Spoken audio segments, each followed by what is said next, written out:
Sudevaya. Om Namo Bhagavate Vasudevaya. Om Namo Bhagavate Vasudevaya. Narayanam Namaskritya Naram Chamanarottamam Devim Saraswatim Vyasam Tato Jayam Udhirayet. Nashtaprayeshu abhadreshu Nityam Bhagavat Sevaya Bhagavatyutama Shloke Bhaktir Bhavati Naishtiki. Reading from Srimad Bhagavatam, Canto 10, Chapter 4, The Atrocities of King Kamsa, text number 15. Aho Bhagini, Aho Bhama, Aho Bhaginyaho Bhama, Maya Vam Bata Papmana, Maya Vam Bata Papmana, Purushada Iva Apatyam, Purushada Iva Patyam, Bahavaha Himsitaha Sutaha, Bahavo Himsita Sutaha, Aho Bhaginyaho Bhama, Maya Vam Bata Papmana, Purushada Iva Patyam, Bahavo Himsita Sutaha, Aho Bhaginyaho Bhama, Maya Vam Bata Papmana, Purushada Iva Patyam, Bahavo Himsita Sutaha.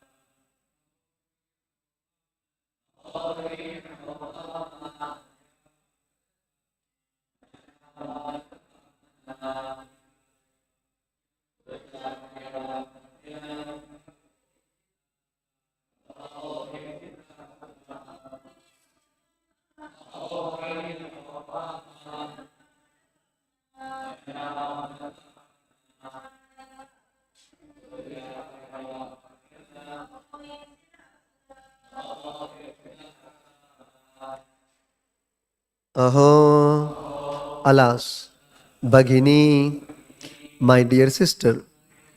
Aho, alas, Bhama, my dear brother-in-law.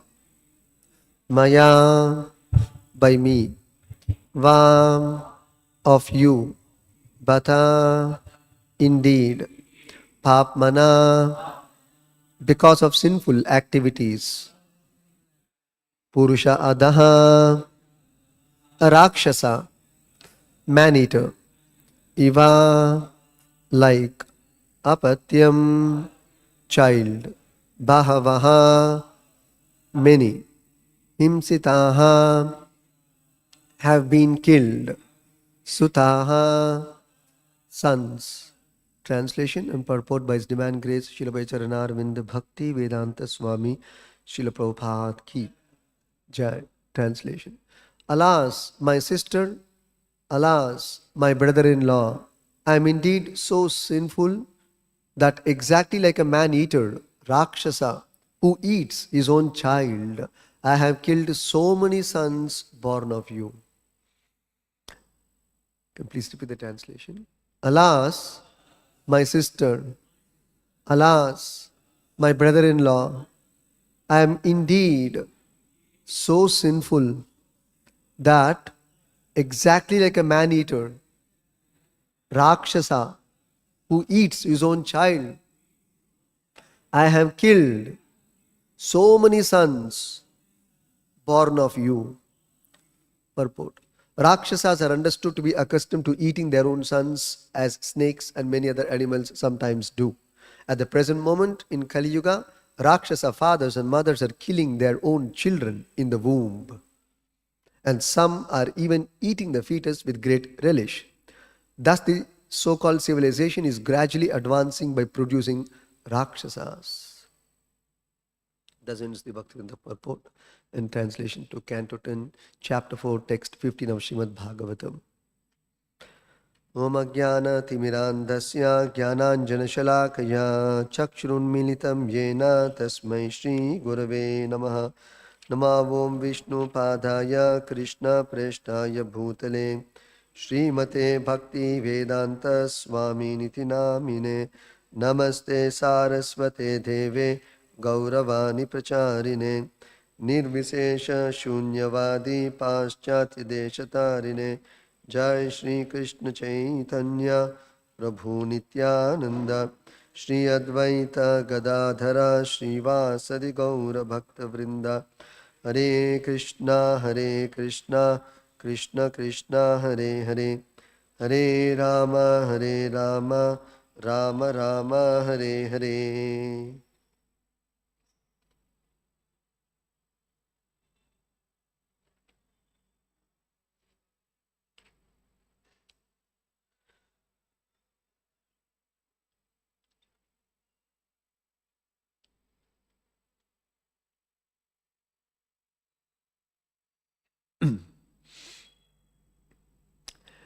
These are the words of Kamsa addressing his sister and brother-in-law, Devaki and Vasudeva.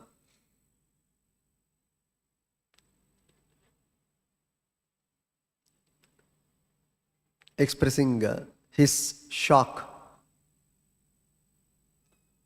of killing his sister's sons. Therefore, he is using the word Aho Bhagini and Aho Bhama, alas, in a sense of sadness. So, Aho Bhagini, alas, my sister, Aho Bhama, alas, my brother-in-law, Devaki and Vasudeva, Maya Bata Papmana, I have committed so much sin. Indeed, Purusha Ada Iva Apatyam. I have actually behaved like a man-eater, Rakshasa, Purushada. Purushada means man-eater. Literally one who eats human beings. He is called Rakshasa in Sanskrit. So Rakshasas are those who eat human beings. Up to human beings. That means meat eating is already included. Up to human beings. Purushada Iva Apatyam. He's giving a comparison. Iva means a comparison. Like. So just like Purushada, a man-eater, Apatyam, who eats his own child. Bahava Himsita Sutaha. I have killed. Bahava means many. Himsita Sutaha, I have killed many of your sons.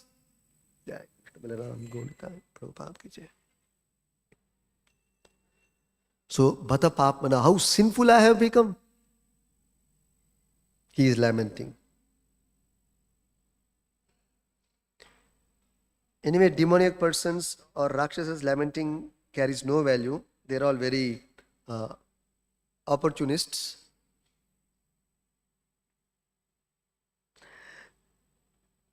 The feelings of these demonic persons don't last long. Based on situation, their emotions change. Their only goal is how to satisfy their senses, how to secure themselves, how to get maximum enjoyment for oneself. So for that, they don't mind going any extent. At one point, we saw in the earlier verses, he was so merciless that even though Devaki and Vasudeva pleaded, still Kamsa, the same Kamsa, mercilessly dashed all the children against the wall. Uh, Not children actually, newborn babies. Just born. And he dashed them against the wall and took away their life. But here we are seeing how sinful I have become. I behaved exactly like a man-eater. Purushada iva apatyam, he is speaking. What is the meaning to this statement? There is no meaning. But to safeguard himself, because he understood that Mother Devaki must have been an extremely pious woman. So he became little concerned and afraid that something wrong can happen to him. So he is just trying to patch up and pacify. And we'll see the arguments which he will put, although looks very shastric, all suiting to cover up his sinful actions. He will quote, after all, everything is decided by providence. I am only an instrument. He is the killer. And he's saying, I am used only as an instrument. So you cannot blame me also. So how, in other words, we can see how Shastra can be misquoted, misrepresented, abused also, and justifying one's wrong actions.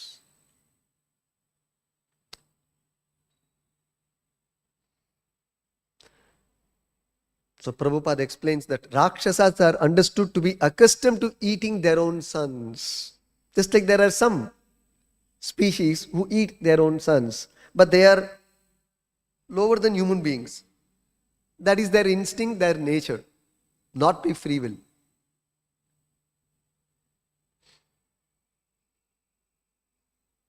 But human beings, when they eat human beings, then they become most uncivilized. Just like Prabhupada says, see, snakes. There are many other species like that who eat their own offspring, like this hamster. Hamster is a big rodent. It's a rodent, big size rat. It eats its own offspring. Chimpanzee also eats their own offspring. Lions also eat their cub. Hippopotamus also eats. Cats also sometimes eat their kitten when they're very hungry. No other food is available. See, even I have did some analysis. I'll come to that. Rabbits eat. Scorpions also eat their own offspring. Spiders, dogs, polar bear. But interesting part which I found out is, the common in all these things is when they're hungry, there's nothing else left for their eating, then they eat. And here, when so much food is available, still they will prey on human beings. You can imagine the difference.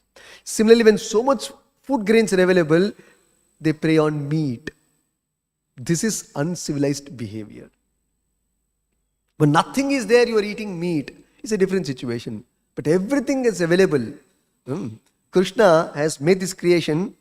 His creation is complete. The Bhagavad Gita, the very beginning, this is declared, Annat bhavanti bhutani parjanyat annasambhavaha. God knows, Krishna knows. If I given birth to children, I have to feed my children. Just like when the mother gives birth to a child, by the Lord's arrangement, it is understood the baby needs milk. So Prabhupada says just 1 second before, in the mother, there is no milk. The moment the child is born, there is milk production. So how is this happening? It's the Lord's arrangement. Through Prakriti, material nature. The Lord knows. This child is born. Now the mother has to feed milk because the child cannot eat anything. The child's eatable. The baby's eatable is actually milk. Not bottled milk. Mother's milk. So, through mother material nature, the Lord has made arrangement. The moment the child is born, there is milk production. 1 second before, there is no milk. So like that, when this creation happens, the Lord knows, my children, because we are all the Lord's children, we have to eat. So Lord has made arrangement, unlimited arrangement for food grains, vegetables, fruits, protein, what all the scientists talk about, protein, carbohydrates, nutritional value, calorific value, all these things they talk. All of that Krishna has made arrangement in material nature. You can get all of those things, enough protein, calorie, energy, carbohydrate, everything you will get from material nature, mother material nature, through the natural arrangement of food grains, vegetables, pulses, cereals, milk products, all of that you will get. The Lord has made arrangement. Uh, Now, these Rakshasas, they eat their own sons, like these animals, sometimes eating their offspring. So that means we have degraded ourselves to the point of becoming animalistic. But we have gone one step ahead. Human beings eat human beings. Cannibals, also they're called in English, cannibals. Like you might have heard, Ravana actually was a Rakshasa. He was a cannibal. He was eating human beings. Actually, it is punishment. When you become so degraded, it's actually a punishment. You have no hope of elevating spiritually and liberating yourself. Anyway, now the arguments which they have regarding eating fetus. Eating human being is one thing. Today it has become so degraded that forget eating human being, because a developed human being is another thing. Even fetus, either, there are a lot of arguments regarding eating fetus today. Their argument is there is no soul in the fetus. Therefore you can eat. Now let's understand what Shastras say. If you take Bhagavatam, Lord Kapila very nicely describes the soul exists in the semen itself. The soul enters the semen, and then that semen is placed in the mother's womb. Then there is development of body. Otherwise, the body will not develop. If there is no soul's entry, just by semen or sperm and ovum mixing, there is no question of development of body. Not possible.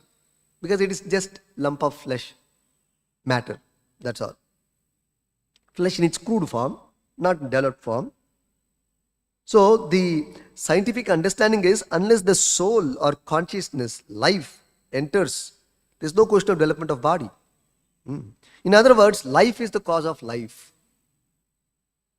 Matter is not the cause of life. It's a very fundamental point which we should understand. So Lord Kapila says, Reta Kana Ashrayaha. Reta means semen. Kana means the spirit soul. Ashraya means shelter. So when the Reta Ashraya, Kana Reta Ashrayaha, when the spirit soul enters the semen and takes shelter in the semen, then that is placed in the mother's womb, then there is life symptoms. So we'll see that further. So Reta Kanashtrayaha, that means the soul exists within the semen of the father. Then Striya Pravishta Udaram. This semen is injected into the mother's womb. Pravishta Udaram. Striyaha means woman. Striya Pravishta Udaram. See, Lord Kapila spoke on this millions of years back. Then Daiva Netrena, how does this happen?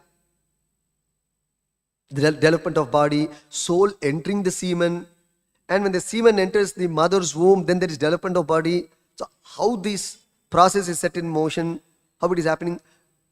This karmana, these acts, Daiva Netrena, by the Lord's supervision. Daiva Netrena. It is not some activity or manifestation of lust. Kimanyat kama haitukam. In the Bhagavad Gita 16th chapter, Krishna describes the demoniac persons think life production is simply a matter of sex or lust. That's all. This is the demonic person's version. 16th chapter, Krishna talks about this. But actually that's not correct. Daiva Netrena, Lord Kapila is saying it's Daiva Netrena. So the formation of life is actually Daiva Netrena, is a divine act. Bringing a child into this world is actually a divine act.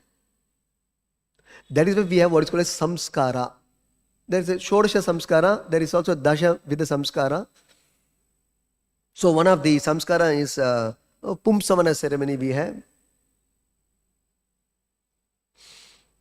wherein even much before the child's birth, so many samskara. Samskara means reformatory methods, reformation or reformatory methods, or purificatory methods. Samskara is actually purificatory methods, purifying the soul, purifying the parent's consciousness. There are some deeds which one has to perform so that you invoke a pious soul, a divine soul, an uncontaminated soul into your body, and then you give birth to the child. If you don't perform these samskaras as per the karma, any child can take birth. Rakshasa can take birth like this. That is also described in the 7th canto of Bhagavatam. Kardama Muni and Diti. Kardama Muni, one great sage, and also progenitor Prajapati, created by Lord Brahma for the sake of populating the universe. So when Diti wanted to unite with Kardama Muni to produce a child, then Kardama Muni said, no, it's not the right time, let's do it later. Somehow she was very insistent, and then they united the Sandhya Kala, evening time. And Kardama Muni knew what's going to happen.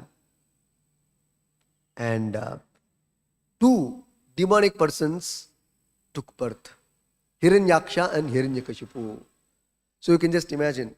So when you don't follow dharma, when we don't follow dharma, directions of dharma, dharma shastras, in any aspect, either in eating or in producing a child or in marriage or in business, in family or in spiritual life, in any aspect, if you don't follow dharma, the after effects will be very detrimental, serious. Just imagine, two Rakshasas took birth and Diti was shocked. Kardama Muni said, there's nothing to be shocked. I already told you, I warned you. This is adharma. We're not supposed to unite now. So, he gave birth to two demons. Like that. You can just imagine. So, then once a demon takes birth, he doesn't care for any scriptural direction.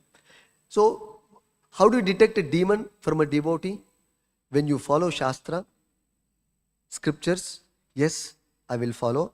He is a divine person or a devotee. Somebody doesn't have any regard for Shastra, or they say these are all mythology, these are all bogus, man-written, all kinds of false accusations. If he casts on the scriptures, you should know he is a demonic person. You are overruling the authority of Narada Muni, Bhishma, Prahalada, Vedavyasa, Lord Krishna, Acharyas, all of them you are overruling. So such a person, demonic person. So Daiva Netrena, this bringing life into this world in the form of producing a baby is a divine act. That is also described in Bhagavad Gita by Lord Krishna also. Dharma viruddho bhuteshu kamosmi Bharata O best of the Bharata Vamsha, Arjuna, you should know that sex life which is not contrary to religious principle is me. Because we want Krishna conscious children to populate the world. Then there is peace and happiness and Vaikuntha. You can create Vaikuntha in this world. But there is no Krishna conscious children, the demonic children. Demonic children means what? Who don't listen to Shastras, to devotees, who don't take part in spiritual activities, not interested.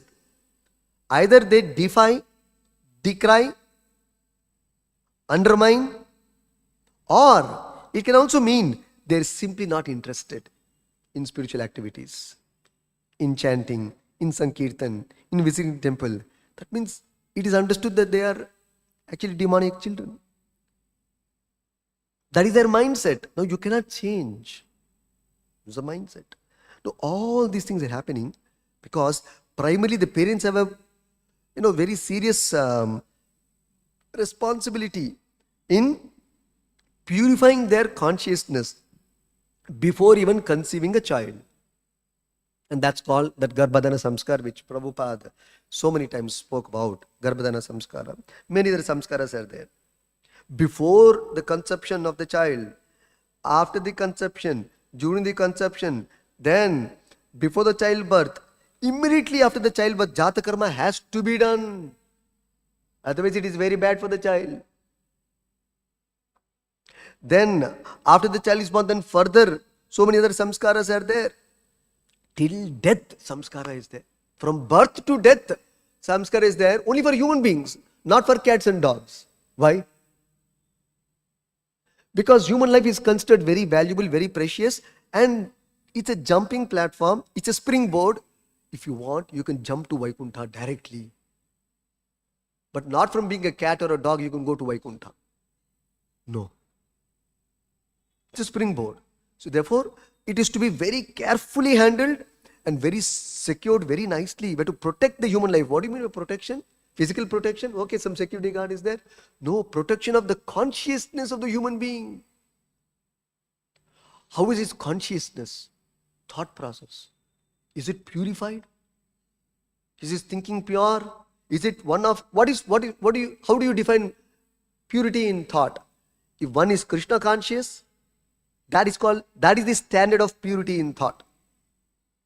If he is Krishna conscious, that means he is pure. Finished. Over. Our judgment is over. If the person is Krishna conscious, he is purified soul. Finished. Simple analysis. But so the child is born, that too as a human being, a springboard for Vaikuntha. And here we see that they're not even giving the opportunity. Who? Not the enemy, the mother and father. Not giving the opportunity for the soul to come out and pursue his Vaikuntha path. Killing the child in the mother's womb. Most sinful. These acts come under grievous sinful activities. Because among Papa Karmas also there are gradations. Shukadeva Goswami talks about in the 6th canto, 1st chapter. Among the Papa Karmas also there are gradations are there. Based on that, the different reactions are there. But these kind of sins, cow killing, Brahma Hatya, Go Hatya, then this fetus, killing, aborting a child in the mother's womb, these are considered very serious, grievous nature. Even meat eating is there, alcohol is there. These are even more serious than that. And today, so many mothers and parents are deciding and killing. Very, it's a cause of concern. So Daiva Netrena, therefore Lord Kapila is saying that this is a divine act, divine intervention. A child has to take birth is a divine intervention. Lord has made a decision. Okay, let this child take birth and get an opportunity to become my devotee and get liberated. But you're not permitting.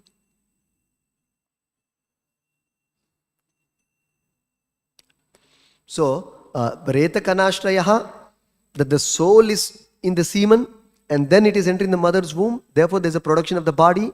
Then, Striya Pravishta Udaram. Then this happens by Devanetrena. Then Deha Upapattaye. There is production of the body. So, when the semen enters the mother's womb, there is production of the body because of the presence of the soul. Otherwise, not. Sometimes we say child is born dead. How is the child born dead? That means the soul has left the body. That is why the child is born dead. You see the words which are used, it's outright contradiction, right? Born, dead. Birth, death, side by side. Born, dead. What do you mean by born, dead? That means the soul. That means, how did that body develop till that much time? Although at the time of birth, the child is dead. What about inside? How did that development at least take place?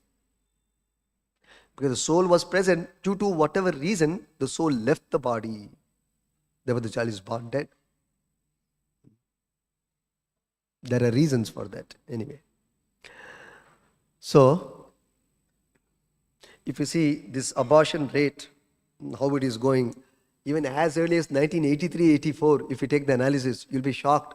World War I, World War II, how many people died? Both the World War, huh? Not just country to country war, state to state war. World War I, World War II, the number of people who died, both figures combined together, were the abortion rate in 1983-84. It's about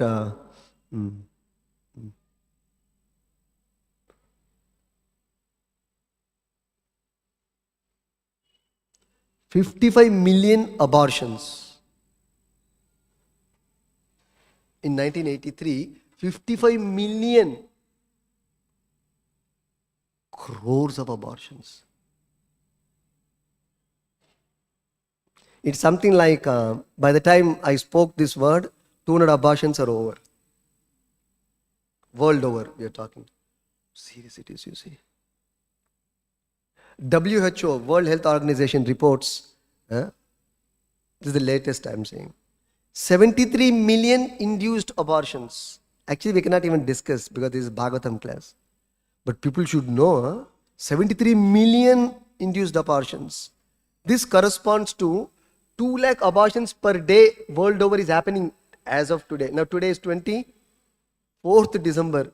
Today 2 lakh operations are slated. What is this? And in India, 47 abortions per 1,000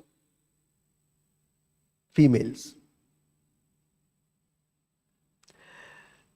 Aged, all category, before marriage, after marriage, all put together. Just imagine. And today it is legalized. If there is consent, then even an unmarried girl can also undergo abortion. It is considered legal. How it can be?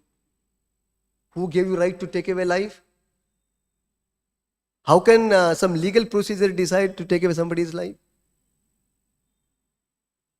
So what they have done is, of course we cannot blame anyone, but what has happened is, they have a logic for aborting. Crazy logic. Kunyaya means bad logic. There is sunyaya, there is kunyaya. 2 things in Sanskrit. Good logic, bad logic. So, these are limited perception, observation and inference of the modern day community and science. What is their analysis in killing fetus? It is like this. They say the first 6-month period in the mother's womb, when the fetus is developing, according to them, 6 months it should sustain. And the development must continue. Otherwise, when the child comes out also, it will not be very healthy. So therefore you can kill, abort. This is one logic they use. So killing an embryo after few weeks or months is not murder. According to them, the logic which they use is, they say not until a full 6 months after conception does the fetus become viable or able to sustain itself outside the womb. So until that time, embryo is supposedly nothing but a lump of flesh and therefore abortable. Now next argument they have. Second, there are various chemical reactions developing in the body which leads to the development of fetus. And after certain reactions of chemicals in the body or in the fetus, life symptoms will appear. Not immediately. An X amount of chemical reaction must happen in the fetus. After that, life will start manifesting. is the argument. Therefore, till that time, there is no issue. So that is why before the childbirth, 3 months before, because actually 9 full months anyway, ideally speaking. Anyway, 3 months before the delivery, if you abort, there is no issue because it is only a lump of flesh. What they have termed today is, fetus is nothing but a tissue. That's all.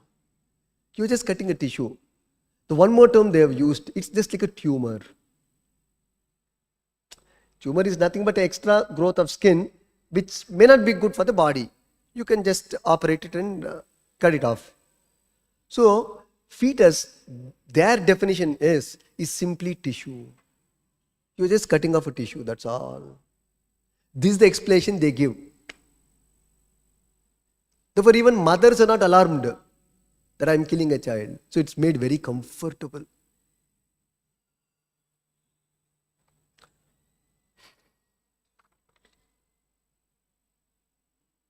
So, because of this, even 1970s, 19th Prabhupada's time. That's why Prabhupada those days, he was very heavy on this abortion and all, if you see some of the things.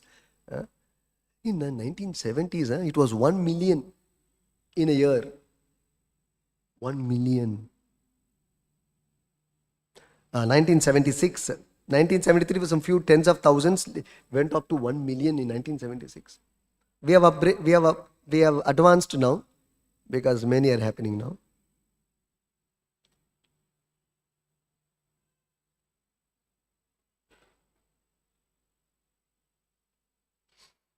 So, but Lord Kapila, as we understand the scriptures, from not even day one, even before day one, you can say at least day one. From day one there is life, otherwise there is no development of body. So, one place Prabhupada said very nicely, just like it is not that life comes all of a sudden into the fetus. No. Fetus itself comes into existence because of life. There is no fetus also otherwise.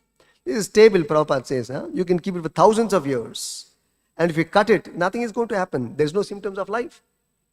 It's not that after a certain time, life is going to come. Life is not going to come. You keep this table. I think I'm seeing this table at least since 15, 20 years. It's same table. There is no life symptom. There is no growth. There is no reproduction into a baby table here. Because the argument again they use, little diversion. The chicken, the egg, the argument they use is, egg can be eaten. There is no life. That's not true. You leave the egg, it will hatch and produce a chicken. But you leave this table, 15, 20 years over, still not produced one mini table. Because it is dead matter. Egg is not. Egg is like the mother's womb. See, nature, the Lord's creation is very, very interesting. There can be a womb which is considered a safe haven or safe place for the child, for the fetus to grow. It can be within the mother's womb. It can be outside the mother's womb. All possibilities Prakriti has made, all combination possibilities which you can't even imagine. Just like today they made test tube baby, which is a production center outside the mother's womb. Similar to the egg, it's a production center outside the hen. Both are same. Test tube is equal to egg. Both are same. The development center is outside. So you allow it, chicken will come. Test tube also, there's certain atmosphere, certain lab conditions, child will take birth. So it's not that there is no life in the egg. That's not true. So one very good example Prabhupada gave in this regard is, why they're not able to detect life is, sometimes for a crude man, suppose a man faints and falls down. Many times it happens, right? Due to many reasons, maybe blood circulation is not there to the brain, therefore you faint. Many reasons can be there. So suppose a person who has fainted and fallen down. For few hours he is unconscious. Few hours he is unconscious. That doesn't mean he is dead. Sometimes deep sleep state, Shushupti also, you see the person looks almost dead only. You wake him up, you shout, you put alarm, you put turbo speakers. Fellow will not get up only. Hari bol, he doesn't get up. Isn't it? So, he is in deep sleep state. Similarly, a person who faints is in deep sleep. He's in an unconscious state. Does not mean he's dead. What a logic, isn't it? There is life. He has gone unconscious for a little time, that's all. He may lie down in that unconscious state for 2-3 hours. Again he'll come. It's common sense. At that time you will tell, kill him, finish him off. So, death, one place Prabhupada explains very nicely, is nothing but 9 months, or rather at least 7 months go into an unconscious state. And going 9 months to sleep, one place Prabhupada says, or 7 months unconscious state. Now, an important point here. Life symptoms are not manifest. Does not mean there is no life. A very important point to note. Life symptoms didn't manifest does not mean there is no life. Therefore, they declare it as lump of flesh. But the fact remains, if there is no soul, there is no development of body. This point has to be noted. Because the scientists don't know, they think it is simply lump of flesh, just clear it off. So they are not accepted in the Vedic circles or in any of the scriptures. Not accepted. So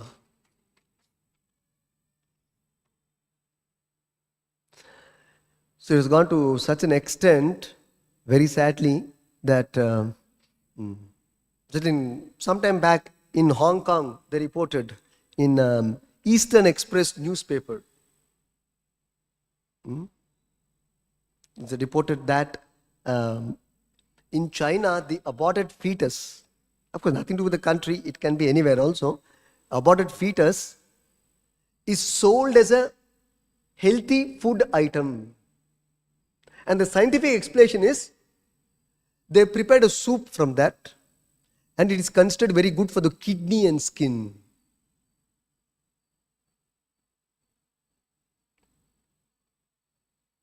Then, one lady, doctor is quoting a lady eating about 100 fetus in the last 6 months proudly. And she's become very healthy now by eating fetus. So it has become very common today, giving all these kind of so-called scientific explanations. Like that, if you go scientific, is this scientific or unscientific? You may be scientific, but you will be uncivilized, adharmic. Actually, there is no science. It is tamoguna, tamasic brains at work. Tamasic brains at work. They don't understand what is sattvaguna and what is tamoguna. Uncivilized way of eating and civilized way of eating. And what is the reactions? Papa karma after that they have no understanding at all, absolutely. No understanding. So, in the name of science, you can go to such an extent, foolishly, they justify by scientific articles. It's good for health, good for kidney. Why our kidney and health and our lungs are not okay? Our skin is not glowing? Rise early in the morning, your skin will glow. Not that you eat the soup of a fetus. It's your karma. Like that. Now it has gone to such an extent because the karma has to hit back, right? They got to an extent, in the name of scientific thing, they're writing books on scientific book for killing your own child. Like that. You give a science, a logic, a health reason, finished. It is getting publicity and attraction. Similarly, that is why in the name of science, now today they are figuring out some food from plastic also.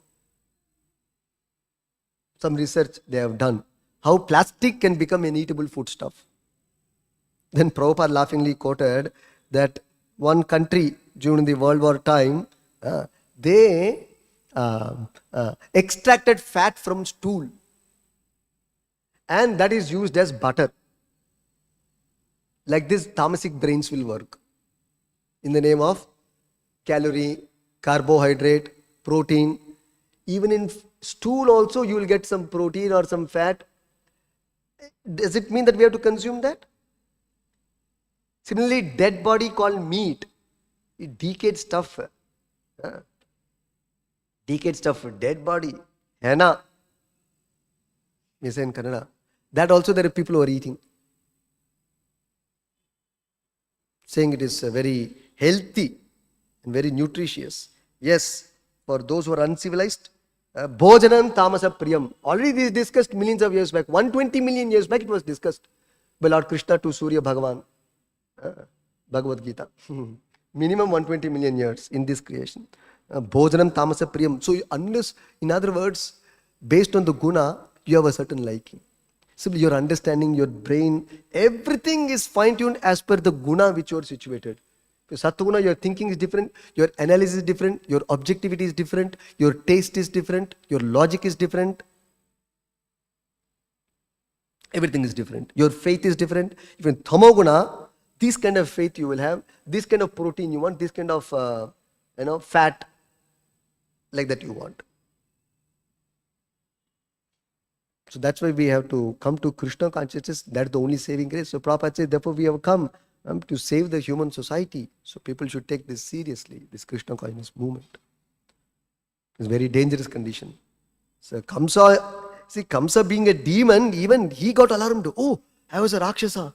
But today people are not alarmed. They think it's in tissue, that's all. Soup, that's all. Good for kidney and skin. Like that. I'll stop here. Granthrat Srimad Bhagavatam ki jai. Prabhupada.